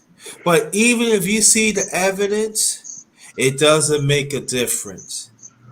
And even the media is still supporting this clown in our country. Because I thought our country, we supposed to support our own, right? Especially boxing, right? Am I correct, Coach? You're absolutely correct. So this is what I'm gonna ask you of your perspective. Then Clarence, I'm gonna throw it at you too. Why this American boxing media support this clown? Even though there are evidence out there, there are proof that our visual is clear, but they still want to turn their back on them, but they disrespected Brother Wilder. Ask that, and can you ask that, and then I'm gonna throw it at Clemens, please. Um, the reason they like him is because he's flashy and he can fight. He can fight. The guy can fight. He knows how to move. He's a classic boxer. Wilder will always have a problem with him, but I believe Wilder's in the best shape of his life, and I think he wasn't training the way he was supposed to be training. Um, and I think his raw power is going to take over in this fight. He's going to catch Fury, and he's going to knock him out. And with all the excuses or whatever, he got pissed off at Mark Breland. I respect Mark Breland for what he did, is to stop that fight because he could have got injured even worse. He should be apologizing and thanking Mark Breland for that stoppage. He's fighting another day. You know what I mean? Okay. So Good. I believe Wilder will be victorious in this fight. Okay. Cool. Before I'm gonna throw it at Clarence. Now, when this destruction coming, how do you think the media is gonna react to Wilder? In your Well, of what you think, and I'm gonna well, throw it at Brother Clarence. if there was no cheating, he will repeat what he did because he is a better boxer than Wilder. He will knock him out again if he wasn't cheating. Now, the tables are turning. Wilder knocks him out and he can't do nothing to Wilder. Then we know that there was a chance that there was cheating going on. So that's a double-edged sword there, If Wilder beats him convincingly and he doesn't have an answer for Wilder, because that first fight, I don't know. I don't think there was any cheating going on there, but I believe there was something going on with those gloves in the second fight. I really believe that. Okay, Brother Clarence. Yeah, we're gonna wrap this up real quick. Yeah, so I don't know. I'm so sick of talking about the dude. All I must say, the glove scandal, all that's not gonna matter come July 24th. Wilder's gonna go in there. He's gonna do what he has to do. Now, I did tell somebody if Wilder goes in there and he loses this fight, then it's like, does all that glove scandal shit go out the window? Does it still exist? I don't think people are going to pay attention to it anymore because people are going to look at it like, well, he didn't cheat. It was a fair fight this time because they're going to watch him. They're going to watch him in the dressing room. They're going to watch him like a hawk. They're going to check his shoes. They're going to check every damn thing. He's not going to be able to do anything involved with cheating. But if he goes in there and he beats Wilder fair and square, what could everybody say then? So it kind of takes distraction off the glove scandal shit. Okay. Yeah, but remember this. One thing that they're gonna be watching is the ref is gonna be watching for that smack. No, this is what I'm saying. He can't cheat because they're gonna be back there in that dressing room on his ass like flies on shit. But if he goes in there and he beats Wilder fair and square, then that goes away. Yeah. You know what I'm saying? But I don't think that's going to happen. And I'm not saying this because Wilder's black. I'm not saying this because I'm a big fan of him. It's the thing is, I just felt like he was never better than Wilder in the first place. A prime example, Margarito and Cotto on that first one. Yes. Margarito looked like a beast. Destroy Cotto where he wasn't ever the same after that. But on that second fight, you saw what happened. Mm-hmm. He caught him back and broke his eye socket again. But he wasn't cheating the second time, so those punches weren't affecting Cotto like they were in that first fight. Right. But I'm gonna say this. I believe Wilder is going to win.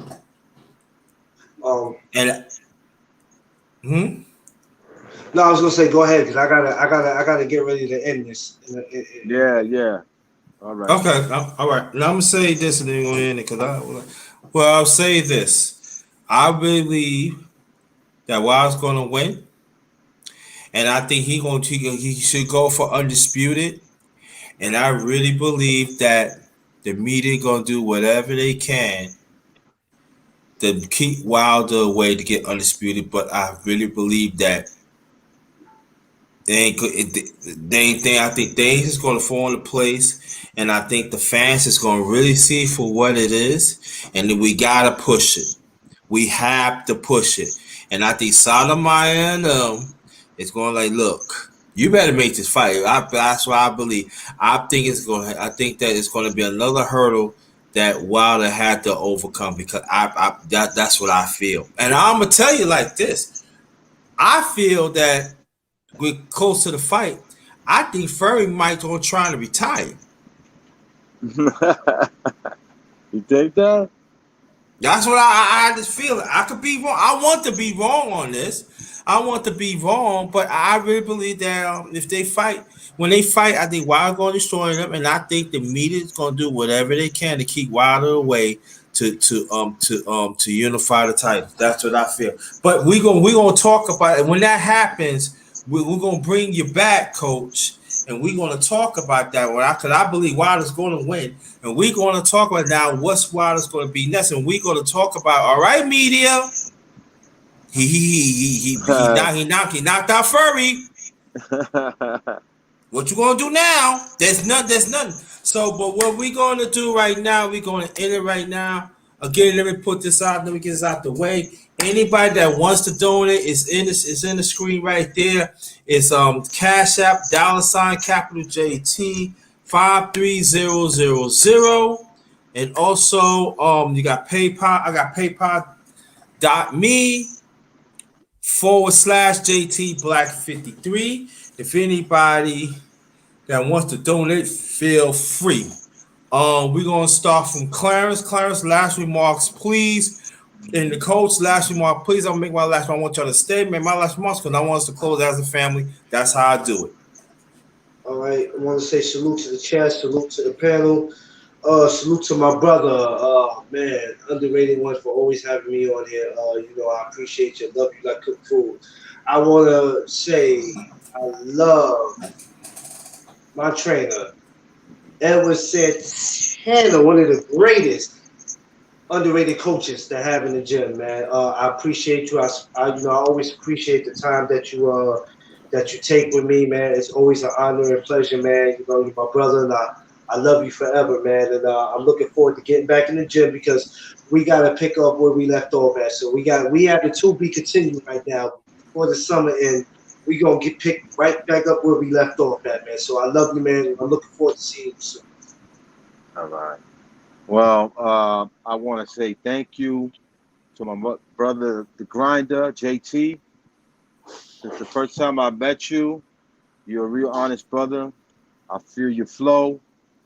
You're doing great things, and I appreciate you having me on your podcast. And Clarence, you know how I feel about you, my brother. I lead by example, and I do things for people that show me love, and you show me mad love from the first day. And this is a brotherhood forever. Yes, sir. And let's see if we could take this to the next level. Thank you.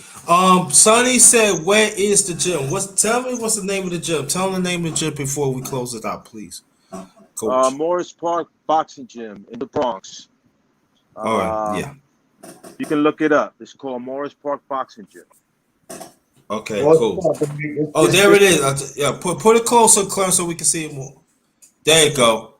That's Morris Park's boxing gym. Sonny, he said, you have a website, right? Yes. Okay. So it's Morris Park Boxing Gym in the Bronx, New York. Sonny Boxing Tour. You could look it up. They have their own website. I'm sorry. Go ahead. I'm sorry, y'all. We have the website, and we're on Instagram too. On Instagram, right? So y'all can go Instagram too. And thank you so much, Amanda Gather, for being here and stuff like that. And let me put this out before we close out, because I know people say it's a man show. Yes, it is a man show, but women love boxing too. So I encourage women, if you love boxing, this is a channel for you too. You know what I'm saying? Because one day I want to talk about women's boxing too with the coach and everything. So women, listen, if you want to be, I know I got to say this, because I'm going to say this. So women, you got to stop saying that men do not want to do things with it, but you got to put yourself out there. I do talk about things for women stuff, and women do love sports. So this is what I'm saying. If you want to get to a good man, women, you have to love sports. If you do not love sports, we don't want to be around you. You can ask Coach. Coach tell you now. Coach cannot steer you wrong now. So, ladies, sometimes you gotta lighten up and everything, and engage in sports with us and everything. We like to hear from you too. Stop being stop. My thing is, this is not Love and Hip Hop. This is not black ink. This is not none of this shit that y'all watch on TV. So if y'all not gonna engage and participate in the sport, ladies, don't bother coming on here. Find something to do. Go watch the soap operas. Go watch the Lifetime channel. If you're not a boxing fan and you don't know nothing about it, then don't come on here because number one, I'm taken, so you can't come on here trying to holler at anybody. You know, so at the end of the day, if you're not here to talk boxing, don't bother to come up here. You know, so okay, I got you, sis. But see, this is the thing, and that's what I want to say. So, Coach, don't let it be your last time. I enjoyed it, my brother, and Yeah, whenever, man, we could shoot the breeze every time. I'm always available for you, brother. yes. And what we're gonna do, we're gonna make what we're gonna do. We're gonna what I'm gonna do, I'm gonna incorporate you in these boxing talks now because we're going to. I wanna bring you back of your coaching expertise. I want you to break down the fight. I want you to break down the mannerism. I want you to break down the condition because you know we need to hear that more. We don't hear more. Everybody wanna, oh, we need to do this like this, and then what I'm going to do too. In the near future, I'm going to do a live on boxing. Dream fighters.